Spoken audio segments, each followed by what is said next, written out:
Chers amis, bonjour, c'est Chaim Goel qui vous adresse ce message de Shabbat. Eh bien, que je sois souffrant et dans un état de grande fatigue, dû à d'énormes pressions vécues pour ceux qui reçoivent notre lettre de nouvelles depuis plusieurs mois, de façon tout à fait inattendue et irrationnelle.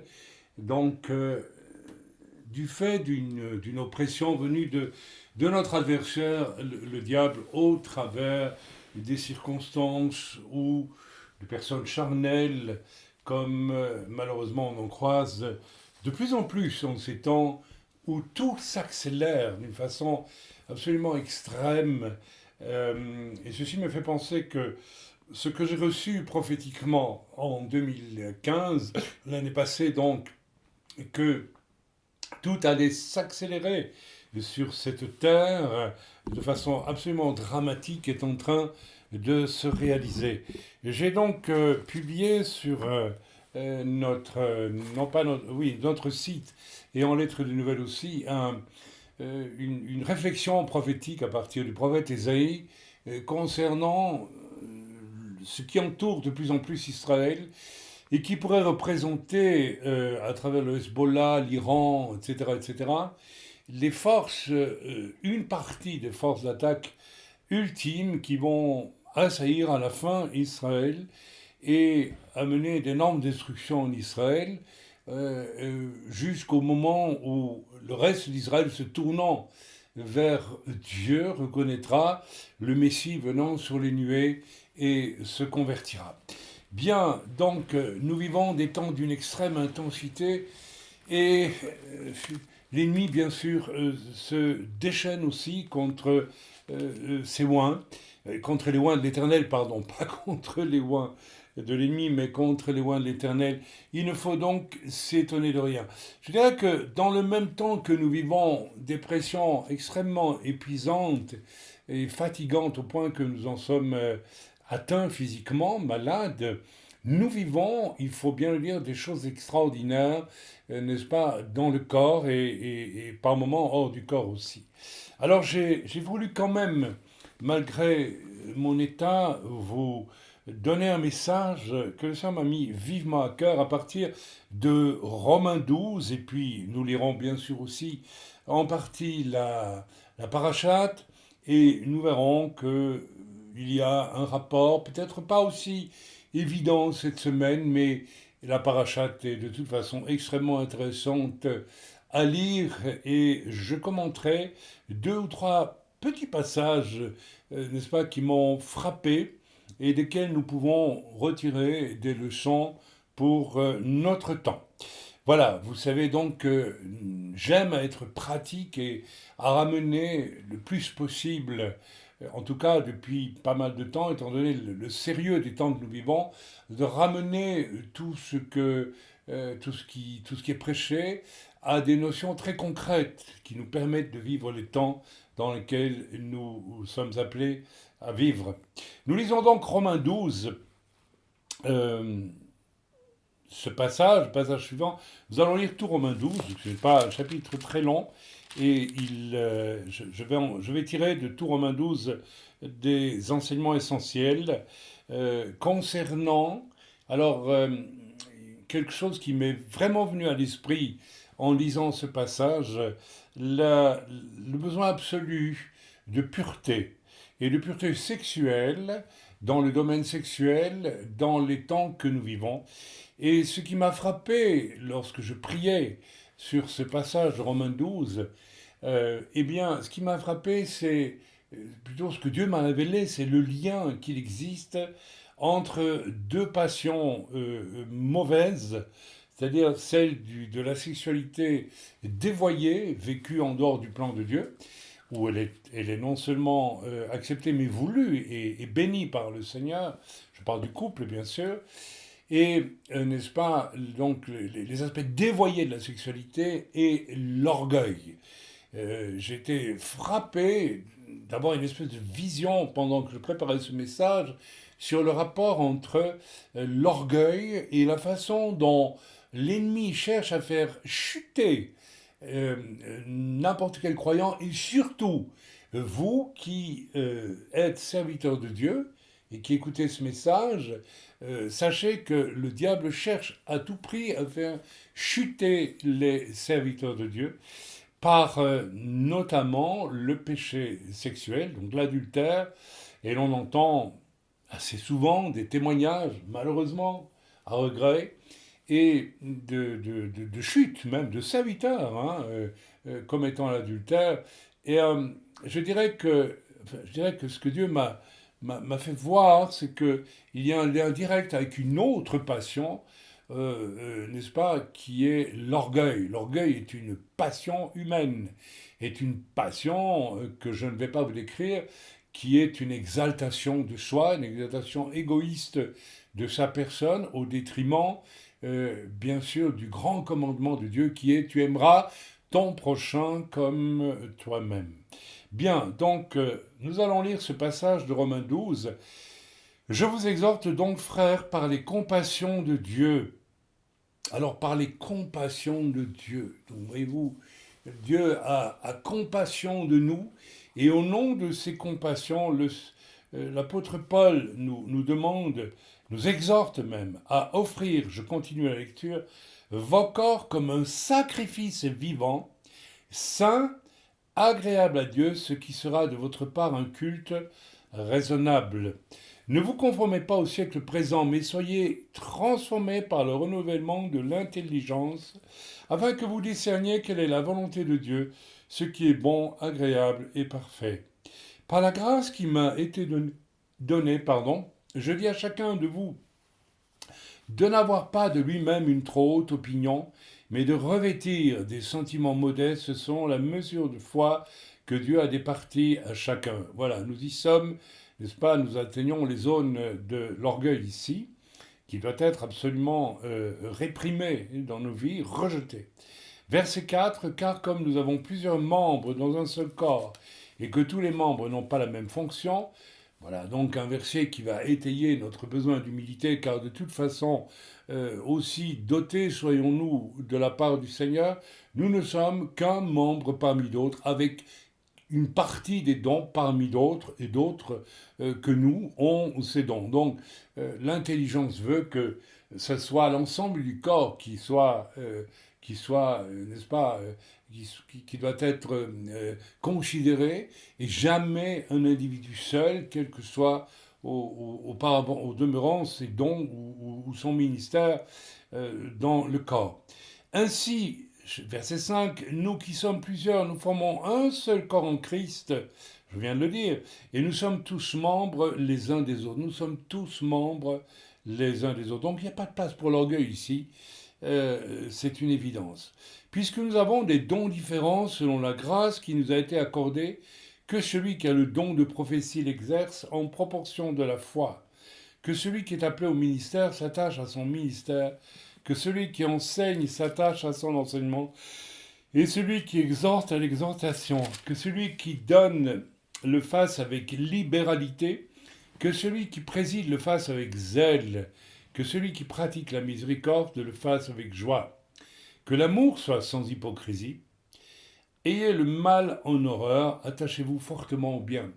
De toute évidence, si nous commençons par avoir, n'est-ce pas, cette idée extrêmement relative de nous-mêmes, concevant et acceptant l'idée que nous recevons une partie de ce qui est de dons qui sont nécessaires pour le corps, mais certainement pas tout, et que nous avons autant besoin des autres que les autres n'ont besoin de nous.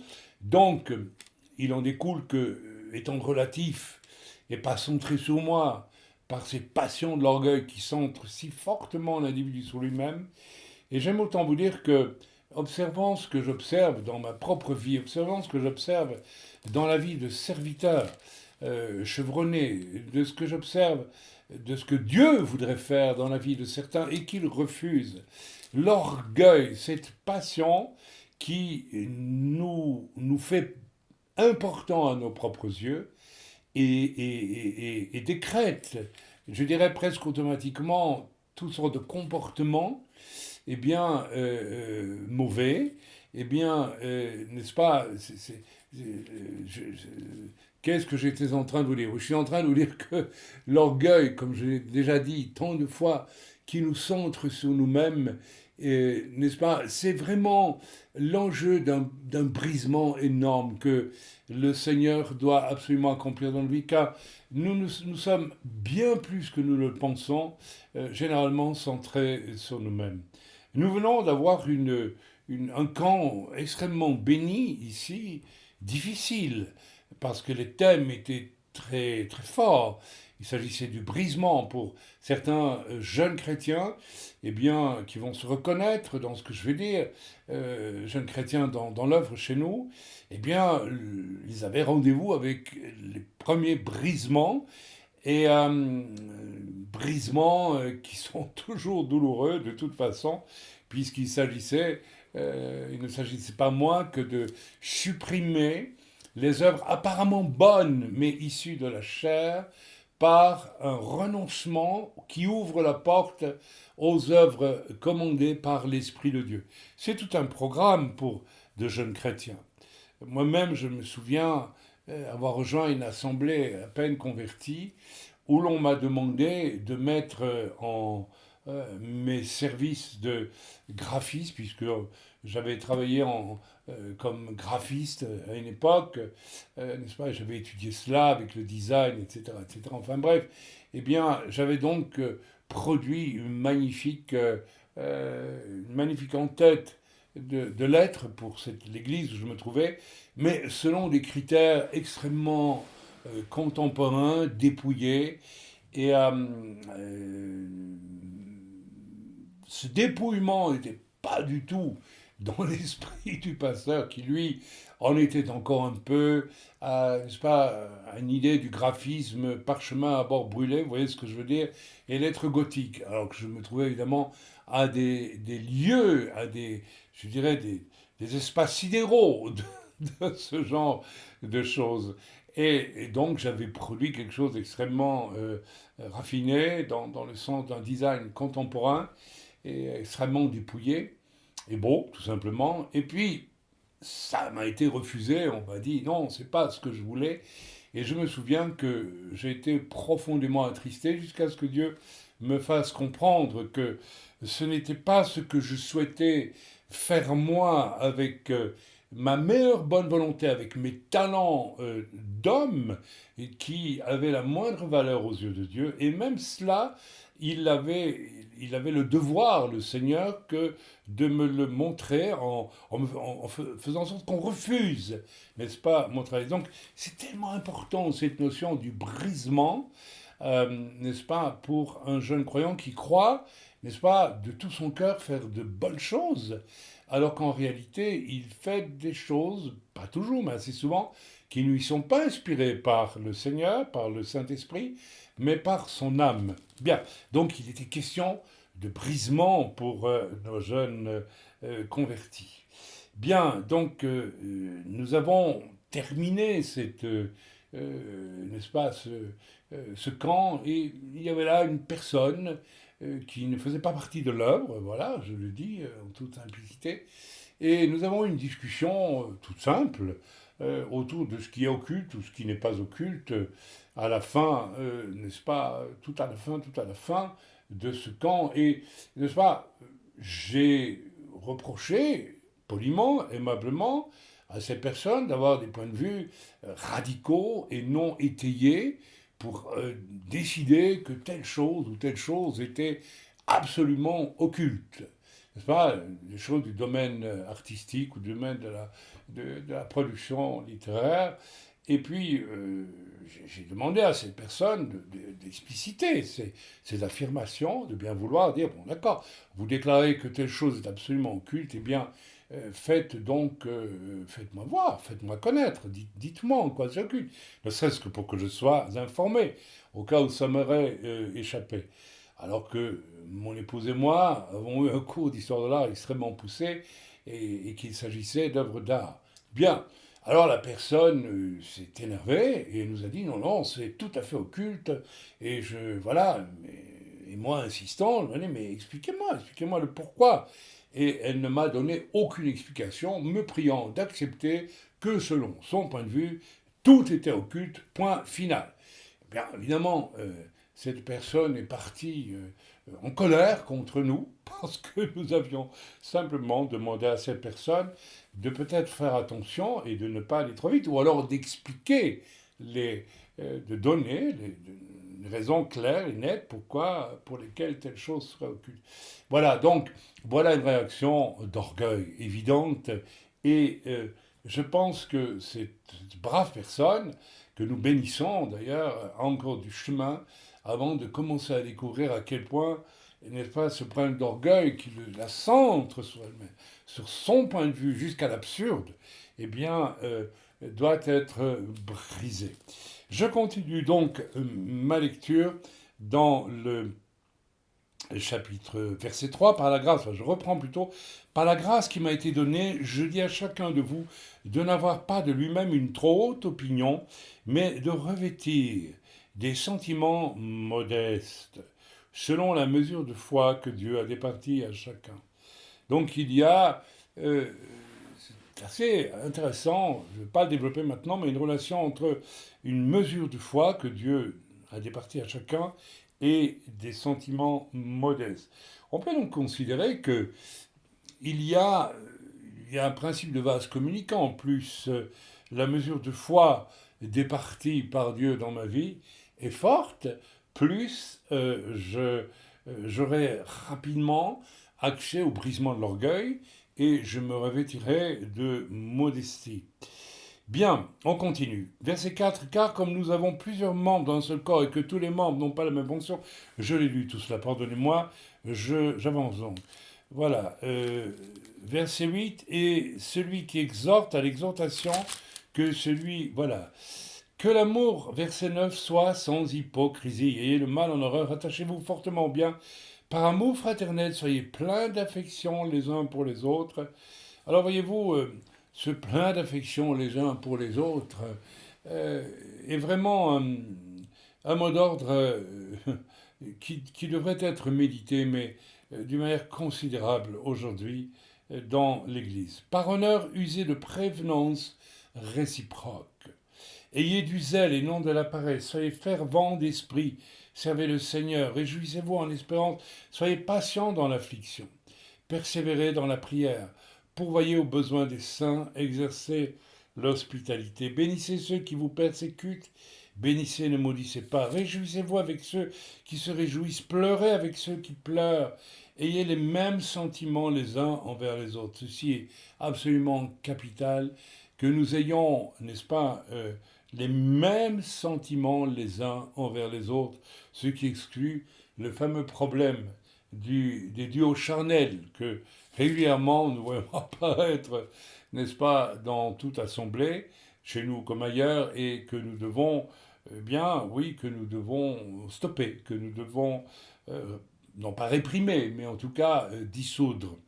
N'aspirez pas à ce qui est élevé, mais laissez-vous attirer par ce qui est humble.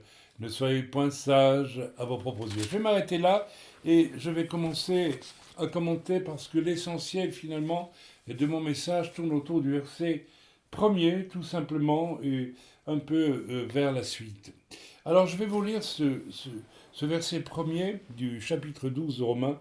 Je vous exhorte donc, frères, par les compassions de Dieu, à offrir vos corps comme un sacrifice vivant, saint, agréable à Dieu, ce qui sera de votre part un culte raisonnable. Raisonnable pourquoi ? Parce que si Paul nous exhorte par les compassions de Dieu, donc il connaît à notre égard les compassions de Dieu, il les connaît pour lui-même, il les connaît pour nous. Paul sait qu'il a fallu à Dieu une grande compassion à son égard pour l'arrêter sur le chemin de Damas alors qu'il partait pour arrêter et violenter, n'est-ce pas, des chrétiens à Damas. Il a fallu que Dieu use d'une grande compassion pour l'arrêter et lui dire sur cette route, n'est-ce pas, de Damas, Saul, pardon, pourquoi me persécutes-tu ? Donc, il y a des compassions immenses de Dieu à notre égard qui appellent une réponse. Et la réponse, c'est d'offrir nos corps agréables, un corps comme un sacrifice vivant, saint et agréable à Dieu. Je m'arrête sur le mot saint parce que c'est ce mot-là que le Seigneur a vraiment sorti devant mes yeux lorsque je lisais ce passage. Il y aurait plusieurs développements à faire concernant le domaine de la sainteté, mais je vais m'arrêter à un seul, car c'est celui-là que le Seigneur m'a demandé de développer, c'est celui de la pureté sexuelle. Mes amis, je vais vous parler de deux expériences vécues à ce niveau, n'est-ce pas? Ici même, au camp du refuge dans lequel nous venons de vivre notre camp d'été, et un autre aussi que j'ai vécu à Jérusalem.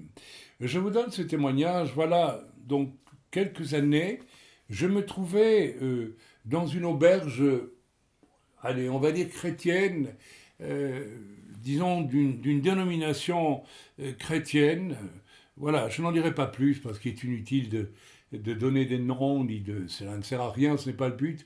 Et c'était à Jérusalem. Et je dois dire que je me trouvais, n'est-ce pas, en présence dans les couloirs et surtout dans la cuisine de cette auberge dite chrétienne.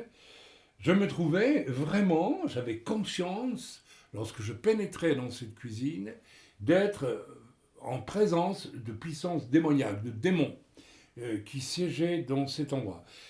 Pourquoi? Eh bien, tout simplement parce que cette auberge chrétienne faisait partie d'une dénomination où l'on a établi des préceptes nutritionnels qui, à mon sens, ne sont pas bibliques et sont même à relent occulte. Le résultat était très net, c'est lorsque je pénétrais dans ce lieu, et quelquefois lorsque je parcourais les couloirs et même les chambres qui étaient louées, n'est-ce pas, aux résidents, eh bien, on ressentait des puissances démoniaques. Il m'a fallu m'enfermer sous ordre de Dieu dans ma chambre un jour et prier vraiment pour délier cette chambre, n'est-ce pas, d'influence religieuse, d'influence occulte, peut-être involontaire, peut-être, car je dois reconnaître que dans cette dénomination, il y a d'excellentes choses, mais il y en a aussi d'autres qui, d'un point de vue doctrinal, ne sont pas acceptables. Et je me suis donc enfermé dans cette chambre parce que je savais que le Seigneur voulait me parler. Et j'avais donc besoin de purifier absolument l'endroit où je me trouvais, ce que j'ai fait en priant, en demandant pardon au Seigneur pour tout ce que cet endroit avait pu voir, connaître, entendre. Et j'ai vraiment réalisé que la pièce où je logeais, dans cette auberge dite chrétienne, eh bien, était absolument mise à part. Et j'ai pu y connaître des moments de communion avec le Seigneur absolument incroyables. Je n'en dirai pas plus, mais je peux vous dire aussi que dans notre propre camp du refuge, ou bien ailleurs, n'est-ce pas, il arrive, pénétrant dans certains endroits, pourtant réputés chrétiens, eh bien, il arrive, et ce n'est pas si rare que cela, n'est-ce pas, que l'on ressente un malaise persistant après le passage d'une personne ou d'une autre qui se laisse, peut-être furtivement, n'est-ce pas, aller à des égarements. Je n'ai pas besoin d'en dire plus, je crois que vous m'avez compris. Il y a dès lors un besoin de prière dans la pièce et il faut, n'est-ce pas, prier pour nettoyer cet endroit. Tout ceci est simplement pour attirer votre attention sur le fait que le Seigneur nous demande d'offrir nos corps comme un sacrifice vivant, saint et agréable à Dieu. Donc, nous pouvons très bien dire que que ces trois choses, sacrifice vivant, saint et agréable à Dieu, sont tout à fait liées. En effet, si c'est un sacrifice agréable à Dieu, c'est que nos corps sont offerts saints et sont vivants. Mes amis, nous pouvons donc renverser la proposition au lieu d'être un sacrifice vivant, saint et agréable à Dieu, si nous péchons, et notamment dans le domaine sexuel, eh bien, nous sommes morts, nous sommes souillés et nous sommes profondément désagréables à Dieu. Ces choses ne sont pas anodines et il faut absolument y prendre garde. Je vous demande de rester vraiment attentif à l'écoute de ce message parce que je vais bientôt embrayer sur une deuxième passion qui, à mon avis, encourage, n'est-ce pas, l'impureté sexuelle qui, n'est-ce pas, est une passion, tout simplement, hein, nous l'aurons compris. Pour bien vous démontrer que ces choses ont un impact, le péché sexuel a un impact non seulement sur nos personnes, mais aussi sur l'environnement dans lequel nous nous trouvons, eh bien, je vais vous raconter une expérience que j'ai vécue alors que j'étais tout jeune évangéliste en Belgique, n'est-ce pas, dans une ville de l'Est de la Belgique. En effet, un couple accepte le Seigneur et, n'est-ce pas, il m'invite à passer dans leur maison.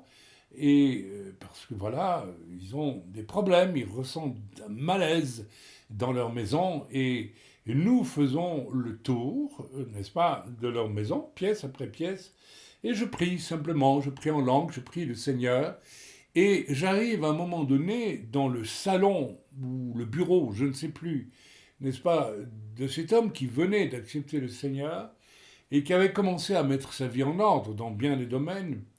Et je passe, n'est-ce pas, j'ai à cœur de passer en priant devant les murs de cette pièce. Et à un moment donné, je passe devant un placard assez grand, immense, et quelque chose m'interdit de continuer, n'est-ce pas, à me déplacer vers le mur suivant. Et malgré que je veuille le faire, quelque chose m'interdit, et donc je réalise qu'il y a dans ce placard quelque chose qui n'est pas du tout à la gloire de Dieu. Alors, je questionne la personne qui m'a reçu dans sa maison, je lui dis, il y a quelque chose dans ce placard qui ne peut pas plaire à Dieu, s'il te plaît, est-ce que tu peux me dire ce que c'est? Et la personne, n'est-ce pas, rougit à ce moment-là, et je lui dis, oh, j'avais complètement oublié que je détenais une immense collection de cassettes pornographiques, et effectivement, elles sont dans ce placard. Donc, il y a une chose qui est certaine, c'est que j'ai eu là une parole de connaissance tranchée, évidente, et la deuxième chose qui est évidente, c'est que le Seigneur ne supporte pas, n'est-ce pas, l'absence de sainteté au niveau, au niveau sexuel. Bien, donc, après, quand j'ai dû, cette année, j'ai dû prier parce que je ressentais un malaise, une impureté qui restait après le départ de tous les visiteurs, n'est-ce pas, j'ai ressenti un malaise, une forme d'impureté qui demeurait. J'ai donc pris mon courage à deux mains et j'ai visité chacune des pièces jusqu'à ce que l'Esprit de Dieu me révèle que dans une des chambres, eh bien, il y a eu un égarement, et probablement un égarement, et je n'ai pas cherché à savoir de qui il pouvait s'agir, et je suppose, et j'espère que, et je suis sûr que le Saint-Esprit va parler à cette personne, ou a déjà parlé à cette personne. En tout cas, il faut que nous sachions une chose, cette personne, comme n'importe lequel d'entre nous, lorsque nous nous égarons dans un péché occulte, ou un péché sexuel, ou quoi que ce soit d'autre, même si dans un endroit, n'est-ce pas, qui normalement doit être consacré à Dieu, notre chambre, notre maison, et nous avons même des propos mauvais, de colère, si nous avons des propos de calomnie, si nous avons toutes sortes de comportements indignes, quels qu'ils soient, aussi anodins puissent-ils paraître à nos yeux, eh bien, cela laisse une trace. Et je dirais même que ça permet à des puissances démoniaques d'influencer et voire de stationner. Et je pourrais vous donner nombre de témoignages à ce niveau, dont le fameux témoignage que j'ai déjà donné plusieurs fois et que je vais vous redonner encore une fois parce que il est tellement parlant que il est indéniable qu'il représente une réalité, n'est-ce pas, incontournable. J'ai prêché à une époque pas mal dans des assemblées de gens du voyage, des assemblées tziganes en France. Et un jour, on est venu me chercher en me disant, eh bien frère, faudrait que vous veniez prier dans une maison dont nous sommes propriétaires, car nous l'avons louée à un couple, et ces gens étaient tellement horribles et négatifs entre eux que finalement ils ont quitté cette maison, mais nous n'arrivons plus à y faire entrer qui que ce soit, tellement il y a des manifestations démoniaques dans cette maison et, n'est-ce pas, des oppressions effrayantes, jour comme nuit. Est-ce que vous pourriez venir prier, s'il vous plaît, et dans cette maison? Donc je suis entré, c'était une petite maison très, très modeste, avec un petit couloir juste après la porte d'entrée, en face une cage d'escalier qui montait à l'étage, et puis directement à gauche il y avait, n'est-ce pas, une porte ouverte, sans porte d'ailleurs, une petite cuisine et puis une autre pièce, genre petite salle à manger juste derrière. Donc une maison très modeste de 2 pièces bas et 2 pièces haut. Et lorsque nous sommes entrés dans cette maison, c'était assez amusant parce que les frères gitans qui se trouvaient avec moi marchaient en file indienne derrière moi parce qu'ils étaient entrés auparavant dans cette maison et on a été ressortis absolument effrayés, n'est-ce pas? Et ils s'attendaient à ce que le serviteur trouve une solution. Bien alors, je suis entré dans cette maison et Dieu m'a révélé immédiatement que le couple qui avait résidé dans cette maison y avait vécu des disputes d'une violence, avec des propos d'une haine absolument démoniaque, n'est-ce pas? À un point, à un niveau absolument invraisemblable. Je ne me souviens pas que Dieu m'ait révélé les mots utilisés, mais je me souviens avoir vu en esprit qu'il s'agissait de monstruosités absolument effrayantes, n'est-ce pas, entre cet homme et cette femme. Et puis, la chose est tellement violente, il y avait eu des malédictions de l'un sur l'autre et puis de l'autre sur l'autre conjoint. Et c'était tellement fort que régnait, n'est-ce pas, dans cette cuisine, des ténèbres absolument hallucinantes. Et en esprit, j'ai vu, j'ai vu un démon qui était sous la forme d'une espèce de toupie noire dont la base large était au sol et la pointe, n'est-ce pas, était vers le plafond. Et cette espèce de toupie faite de ténèbres tournait sur elle-même, n'est-ce pas, menaçante. Mais alors quelque chose, un esprit de destruction, de meurtre même, qui tournoyait dans cette maison. C'est quelque chose que j'ai vu en esprit, bien sûr. Et là, je me rappelle avoir prié et avoir fait ce qu'il fallait en priant pour que, n'est-ce pas, ces choses cessent. Et nous avons vu, mais alors j'ai vu vraiment en esprit cette espèce de toupie noire tournoyante, n'est-ce pas, de ténèbres. Permettez-moi la comparaison, on aurait dit une espèce de toupie faite de barbe à papa, vous savez, mais noire. C'était étrange à voir. Et je l'ai vu s'avancer vers moi, vers le couloir, passer à mes côtés, à côté des frères qui se trouvaient derrière moi, et quitter la maison. Et à ce moment-là, eh bien, une lumière formidable est rentrée et une paix absolument surnaturelle est entrée dans cette maison. Frères et sœurs, je vous raconte ces témoignages, pourquoi? Pour vous dire à quel point nos fautes, nos péchés peuvent affecter les lieux où nous vivons. Alors, je n'en dirai pas plus à ce sujet, mais frères et sœurs, nous avons eu un camp d'été très particulier cette année. Il était réservé aux membres dans l'œuvre et il a fonctionné sur le thème général du brisement, le thème général de l'humilité, le thème général des dons de l'esprit qui sont plus que dangereux s'ils ne sont pas équilibrés fortement par les fruits de l'esprit, ce qui implique bien sûr toutes sortes de choses comme la douceur, la paix et la bénignité, la patience, la bienveillance et toutes ces choses. La foi aussi. Mais, frères et sœurs, le camp d'été était très exigeant cette année.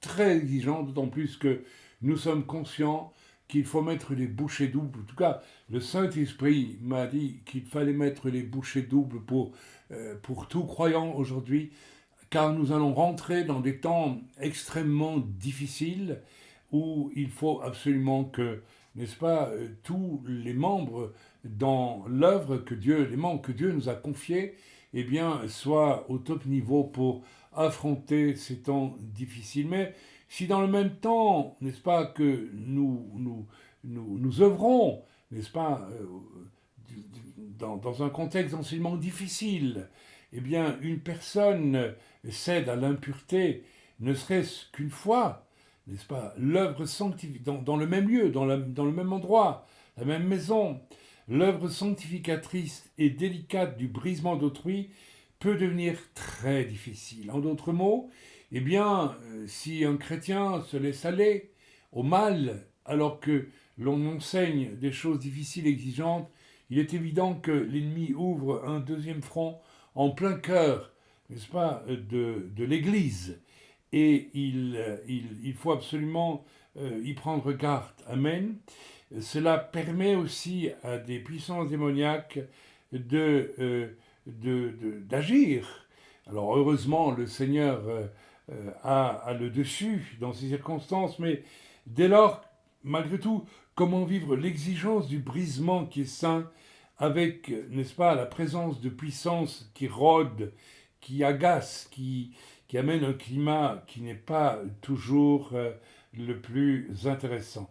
C'est tout le sens, mes amis, du verset 2. Ne vous conformez pas au siècle présent, mais soyez transformés par le renouvellement de l'intelligence, afin que vous discerniez quelle est la volonté de Dieu, ce qui est bon, agréable et parfait. Alors, frères et sœurs, je viens de le lire, que notre intelligence soit renouvelée, que au moins, ne serait-ce que nous puissions penser aux conséquences de nos actes, eu égard à un contexte qui est celui de l'Église. Amen. Je pense que tous qui pêchent ne sont pas horrifiés par leur péché au point de sortir d'une réunion où ils se sentiraient mal, mais ce qui devrait être le cas normalement. Mais je pense que le péché, accompagné de l'orgueil, et ça va me permettre d'introduire le problème de l'orgueil qui accompagne très souvent le péché sexuel, eh bien l'orgueil fait en sorte que, n'est-ce pas, la personne qui pêche n'aura pas ce dégoût d'elle-même face à la sainteté du reste de l'Église et ne quittera pas nécessairement pour se mettre d'elle-même hors du camp afin de se repentir, mais va peut-être demeurer parmi les saints. Après tout, Judas lui-même est resté avec les 11 autres disciples pendant les 3 années du ministère de Jésus, et il n'est pas tellement, les choses ne sont pas tellement différentes aujourd'hui. Donc, n'est-ce pas, il y a, je l'ai introduit, un rapport avec la trop haute opinion de soi, mes amis. Je voudrais donc vous lire maintenant, relire le verset 3 et le verset 16. Par la grâce qui m'a été donnée, je dis à chacun de vous de n'avoir pas de lui-même une trop haute opinion, mais de revêtir des sentiments modestes selon la mesure de foi que Dieu a départie à chacun. Nous pouvons lire aussi le verset 16, ou le relire plutôt, qui nous dit ceci. N'aspirez pas, donc, ayez les mêmes sentiments les uns envers les autres. N'aspirez pas à ce qui est élevé, mais laissez-vous attirer par ce qui est humble. Ne soyez point sages à vos propres yeux.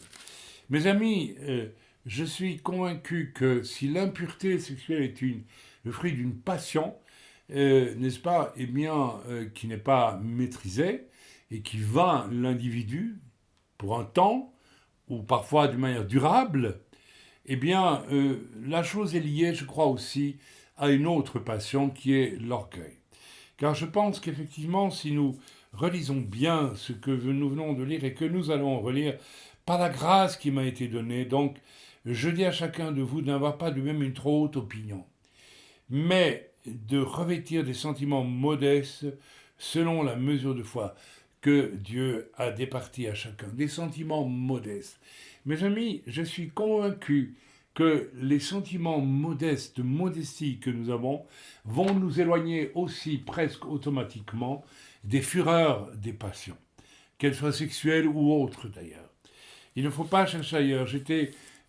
À une époque de ma vie, j'ai été confronté, n'est-ce pas, chez des personnes, n'est-ce pas, qui étaient soumises à l'alcoolisme, à, à la racine du problème chez beaucoup d'alcooliques. Et j'ai réalisé que cette passion de l'alcool était en rapport aussi le plus souvent avec l'orgueil et s'accompagnait d'ailleurs très souvent d'une passion pour le péché sexuel. Donc mes amis, l'univers des passions a, je crois, une clé de voûte qui est l'orgueil.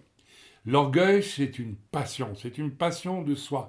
Avoir la passion de soi, c'est une passion et peut-être la plus terrible des passions. Et je pense que c'est la mère de toutes les passions. Alors je voudrais vraiment vous encourager à prendre garde, n'est-ce pas, à l'orgueil. Et je voudrais ici m'adresser aux jeunes serviteurs de Dieu, car j'apprends de plus en plus par toutes sortes d'informations que nombre d'entre eux, un jour ou l'autre, tombent dans le péché d'adultère. Vous savez, c'est notoire et c'est connu maintenant, ce loup ravisseur que nous avons dénoncé il y a déjà bien des années, n'est-ce pas, sur notre site, et qui est enfermé aujourd'hui en hôpital psychiatrique, d'après ce qu'on nous a dit. Il s'agit d'Olivier Frère. Eh bien, n'est-ce pas, cet homme, et je peux citer son nom parce que c'est public aujourd'hui, n'est-ce pas, était rempli d'un orgueil formidable pour, n'est-ce pas, effectuer ce qu'il a fait. Et je dirais que c'est cet orgueil qui lui donnait cette capacité, ce culot même, pour séduire, n'est-ce pas, un maximum de personnes, comme il l'a fait.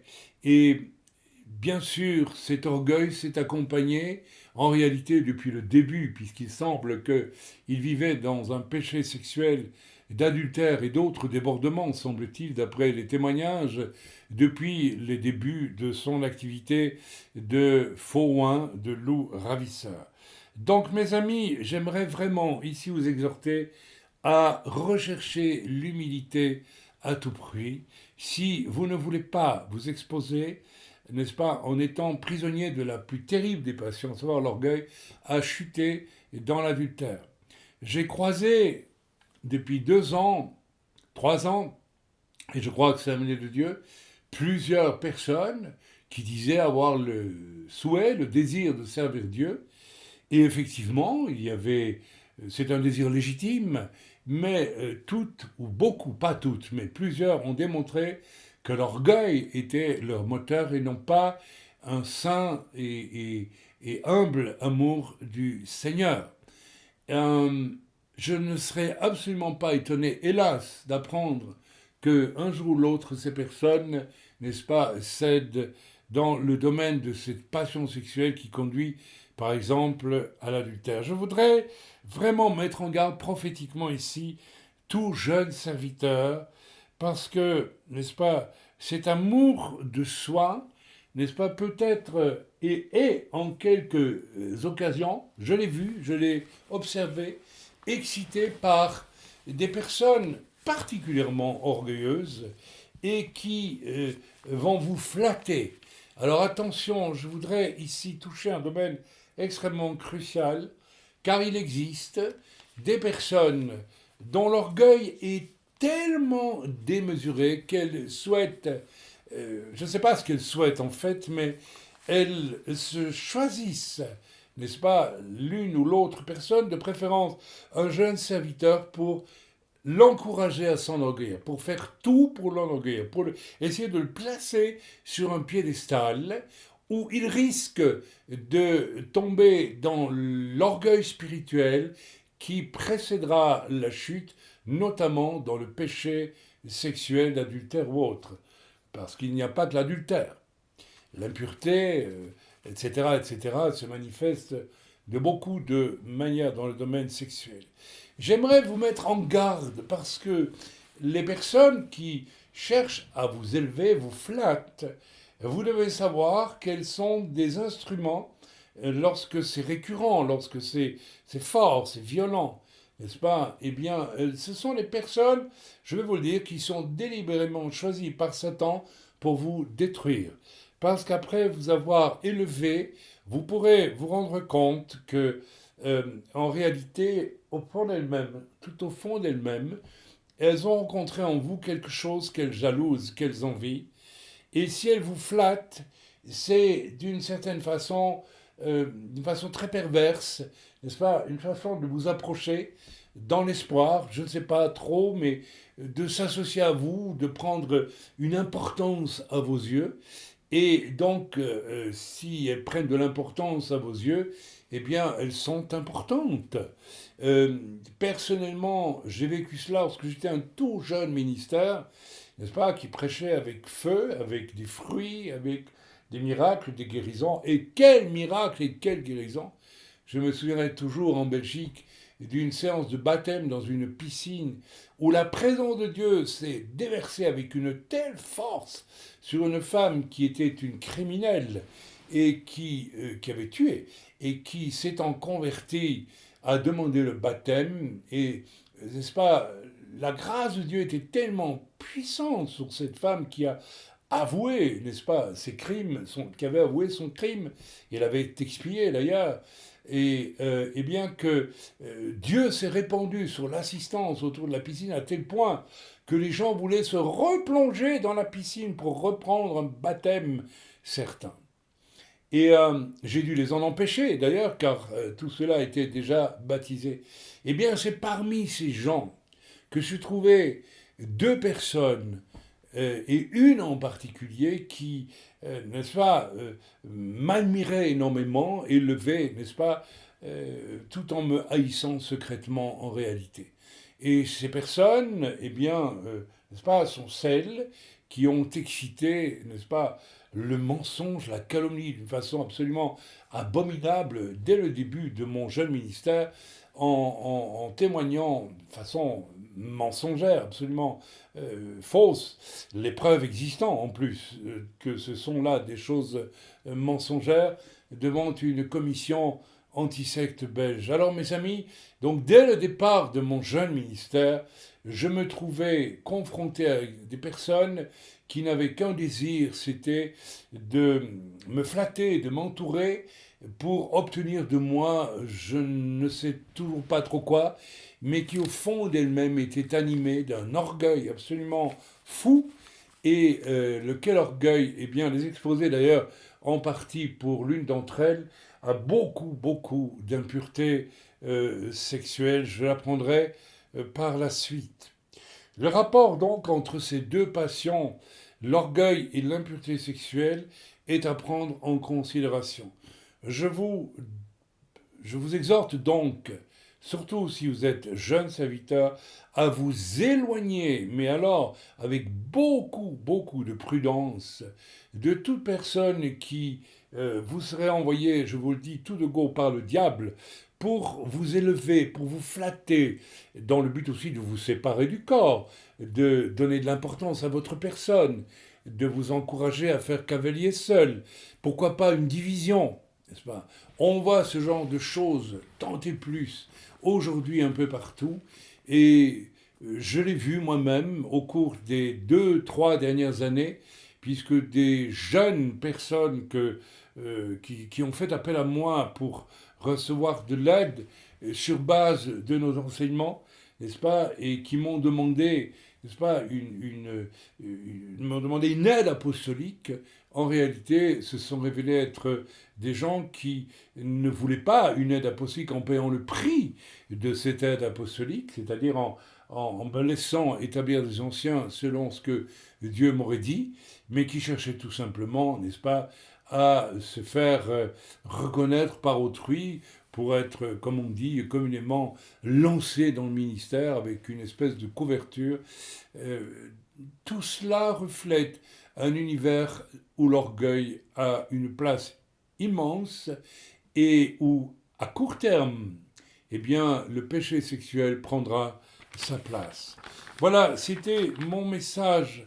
Et compte tenu de mon immense fatigue, n'est-ce pas, de ce jour, je n'en dirai pas plus, vous m'en voudrez pas, mais nous devons donc prendre absolument garde à ces choses. Je l'ai dit, le rapport est évident, n'est-ce pas, entre l'orgueil et le péché sexuel, tandis que la modestie et la pudeur, la maîtrise de soi, la douceur, la bienveillance, la paix, la patience, bref, tous les fruits de l'esprit vont de pair, n'est-ce pas, avec, je l'ai dit, l'humilité et avec la pureté. Amen. Les hommes qui... je vous fais juste pour terminer ici un constat assez terrible. Euh, eh bien, les hommes qui violent des femmes ou qui pratiquent le libertinage, les femmes qui provoquent sexuellement, et il en est, sont toujours dotées, lorsque vous les examinez un tant soit peu, d'un orgueil immense. J'ai vu ce rapport direct entre ce besoin de séduire, y compris sexuellement, donc de posséder quelque chose ou quelqu'un, n'est-ce pas, va évidemment de pair avec un amour de soi absolument, comment puis-je dire, malsain, qui est en fait un non-orgueil, n'est-ce pas? Et c'est ce qui les rend d'ailleurs épouvantables au premier coup d'œil. J'ai toujours été frappé dans mes entretiens de relations d'aide, en tant que pasteur cette fois, d'apprendre qu'un nombre assez important, un pourcentage assez important de femmes ont subi soit des viols, soit des abus sexuels, n'est-ce pas, de toutes sortes.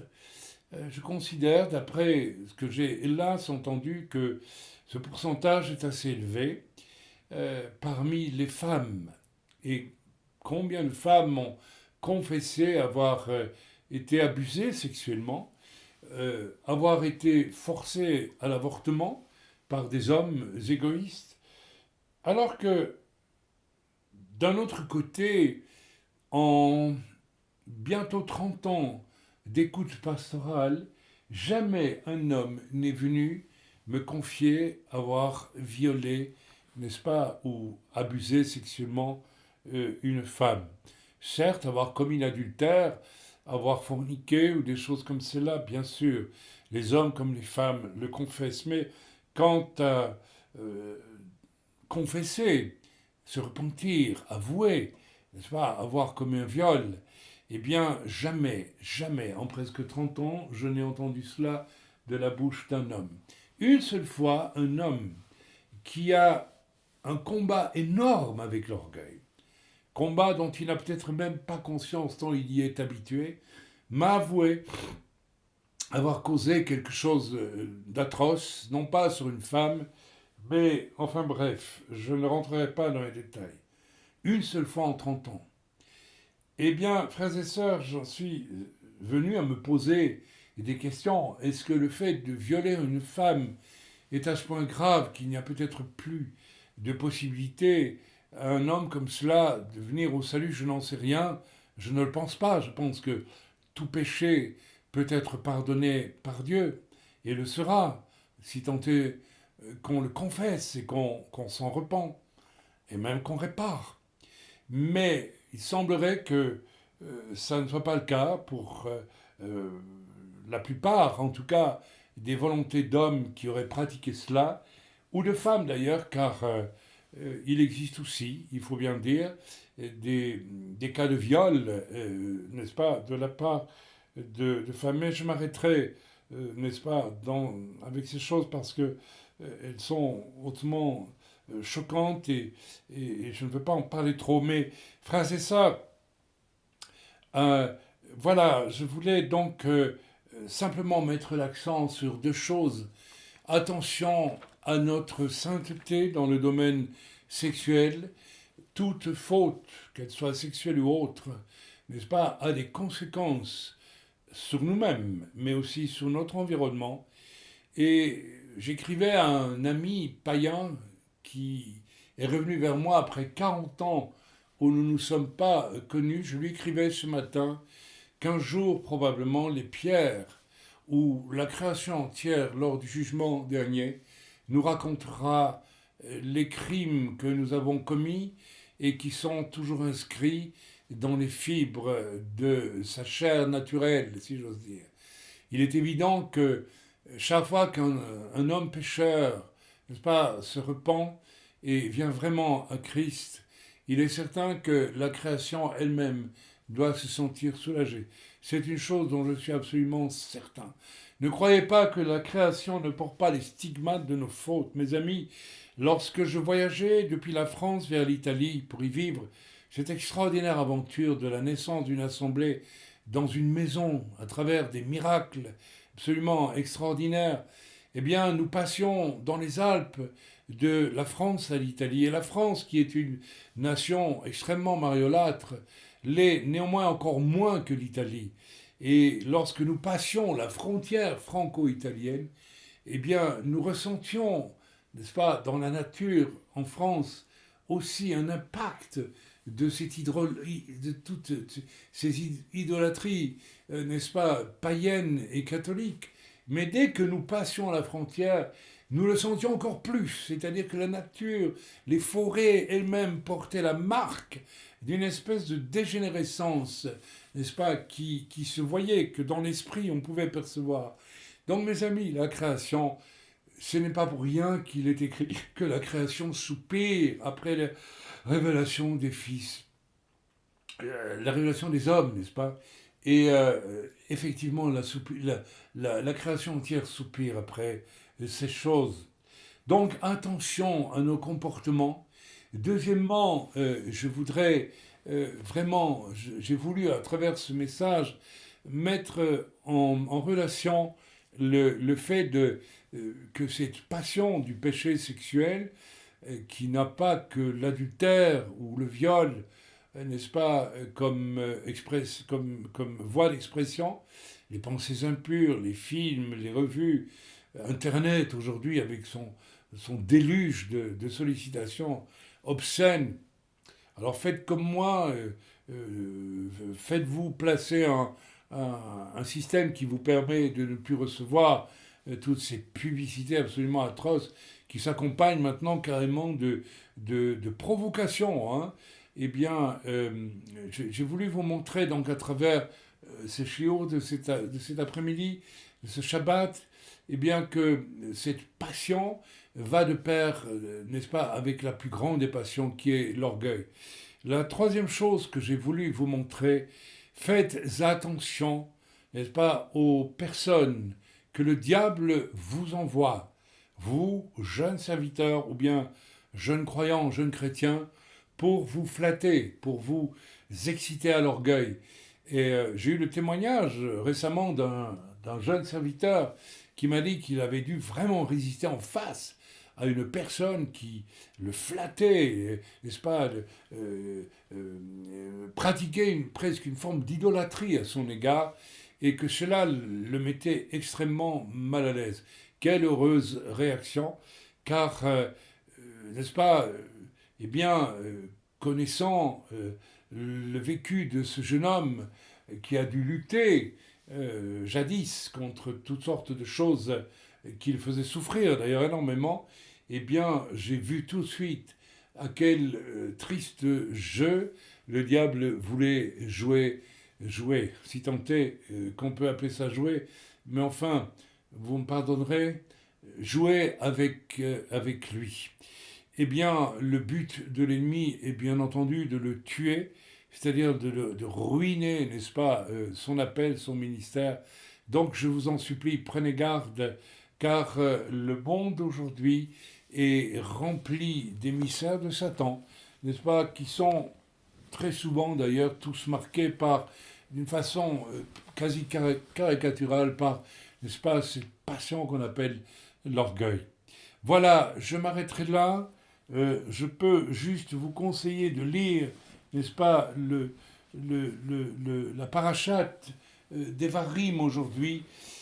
Et je ne vous donnerai pas, parce que la fatigue est là et je n'y arrive plus, n'est-ce pas, je ne vous donnerai pas tout le détail de ce que le Seigneur m'avait montré, mais je soulignerai juste deux ou trois choses qui apparaissent évidentes, puisque, n'est-ce pas, Parashat Devarim inaugure ce qu'on appelle le Deutéronome, où en fait Moshe va, n'est-ce pas, rappeler à Israël toutes les règles, et en ajouter d'ailleurs des règles de sainteté pour Israël. Donc on peut résumer, si vous voulez, tout Devarim par un mot, c'est le mot sainteté, vous serez saints comme je suis saint. Voilà qui rejoint tout à fait le message que je viens de vous donner à partir de Romains. Et il y a aussi dans la lecture que je vous ai faite de Romains, bien un appel à la modestie qui va nous amener chacun à n'avoir qu'une opinion modeste de nos personnes, un sentiment relatif de nous-mêmes et le fait que nous sommes tous nécessaires les uns aux autres dans le corps. Et on peut retrouver trace de cela, n'est-ce pas, lorsque, n'est-ce pas, Israël va rentrer en terre promise et que pour y arriver, eh bien, le Seigneur va demander, n'est-ce pas, de ne pas toucher à Édom ni à Moab, qui tous les deux représentent des peuples issus de parents directs d'Israël, Édom étant bien sûr descendant d'Ésav, qui était le propre frère de Yaakov, et Moab étant, n'est-ce pas, le peuple qui vient de Lot, le neveu d'Abraham. Il y a donc ce sens de la famille de Dieu qui est marqué là dans cette entrée, alors que dans le pays d'Israël, n'est-ce pas, pour Israël, de la même façon que Dieu nous demande d'avoir un sens quasi familial de la communion fraternelle, pardon, les uns avec les autres, une communion qui bien sûr exclut l'orgueil. De même en face d'Ésav, eh bien Israël qui descend de Jacob doit faire preuve d'humilité. D'ailleurs, Jacob lui-même, lorsqu'il, rappelez-vous, ira à la rencontre de son frère Ésav, après avoir vécu plusieurs années au service de son oncle Laban, eh bien, et d'avoir épousé Léa et Rachel, eh bien, il est demandé par l'Éternel à Jacob de faire preuve d'humilité devant son frère aîné, Ésaü, que pourtant il pourrait traiter de haut, puisqu'il a reçu clairement l'onction, n'est-ce pas, le droit d'aînesse, quelque part spirituel, qui devait échoir à son frère Ésav. Donc l'humilité. De même avec Moab, le Seigneur, les descendants, n'est-ce pas, de Lot, qui sont des parents lointains, mais quand même d'Israël, eh bien, au fond, le Seigneur leur demande d'avoir de l'humilité vis-à-vis de Moab. Par contre, eh bien, nous voyons que, en ce qui concerne, par exemple, des peuples comme les Réphaïm ou bien Sichon, eh bien, nous voyons que, lisez vous-même dans la parachate, le Seigneur dit simplement ceci, pas de quartier, ce sont des ennemis, détruisez-les. Eh bien, je pense, frères et sœurs, que de la même façon que je vous ai mis en garde contre des envoyés de Satan particulièrement orgueilleux, qui chercheraient à vous flatter. Vous savez, quand vous lisez l'histoire d'Israël, il y a aussi des passages où l'on voit que Satan envoie vers Israël des gens pour flatter, pour séduire, pour essayer, n'est-ce pas, pour mentir même. On connaît tous ces fameux passages dans l'Écriture. Et l'ennemi emploie tantôt une ruse, tantôt une autre. Tantôt il s'oppose, tantôt il cherche de séduire, d'une manière extrêmement subtile.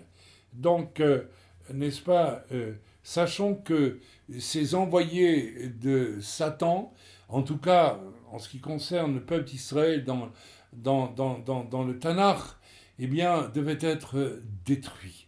Je pense que, n'est-ce pas, de la même façon qu'il est dit dans l'Écriture que Dieu choisit qui il décide de sauver quelque part et qui il choisit d'endurcir. N'est-ce pas, comme il a endurci Pharaon, nous l'avons lu dans l'Épître aux Romains, voici quelques jours. eh bien, de la même façon, il y a des personnes que Dieu va endurcir contre nous et nous devons nous en méfier, surtout s'ils viennent à nous avec des flatteries. Prions pour que ceux-là qui sont ennemis de l'Église, des ennemis tapis dans l'ombre, certes, et qui peuvent faire partie parfois apparemment de l'Église, eh bien se convertissent aussi et découvrent, n'est-ce pas, le grand secret de l'humilité qui précède la gloire de Dieu. Voilà, je clôturerai en disant que de la même façon, nous devons amener à Yeshua un maximum d'âmes qui, qui prendront un jour ou l'autre possession du pays, n'est-ce pas, spirituellement et physiquement, et cela pendant le millénium, alors que Dieu lui-même se chargera de détruire une grande partie, si pas tous ses ennemis, avant son retour. Peut-être pas tous, normalement tous, oui. Les grands de ce monde qui auront été trouvés ennemis de Dieu et d'ailleurs du peuple d'Israël aujourd'hui, eh bien seront enfermés, nous dit l'Écriture, et il y aura une guerre terrible entre le Seigneur et ses saints revenant du haut des cieux et toutes les armées du monde. Donc, frères et sœurs, notre ennemi à tous, c'est l'orgueil. Ça aurait été l'ennemi, n'est-ce pas, d'Israël s'il avait méprisé Édom, s'il avait méprisé Moab, mais le Seigneur ne l'a pas voulu ainsi, parce que Édom et Moab, même de loin, étaient les frères d'Israël. Donc, entre nous, agissons aussi, une fois pour toutes, avec cette humilité et cet amour, faisant preuve les uns pour les autres de prévenance réciproque, et méfions-nous comme de la peste, de ce qui nous porte à nous centrer sur nous-mêmes, surtout et y compris si nous avons le désir ou l'appel de servir le Seigneur. D'ailleurs, je vais vous dire très franchement, le fond de ma pensée, si vraiment nous sommes appelés à servir le Seigneur, nous devons nous attendre à ce que Dieu s'occupe personnellement de notre brisement. Là où cette espèce comment je dire, d'horloge néfaste en nous, n'est-ce pas, qui tourne sans arrêt autour de la même obsession, c'est-à-dire moi, n'est-ce pas, soit détruite une fois pour toutes, et afin que nous puissions vraiment servir Dieu et non pas une quelconque ambition, même bien camouflée dans le fond de nos cœurs. Soyez bénis dans le nom de Yeshua. Amen.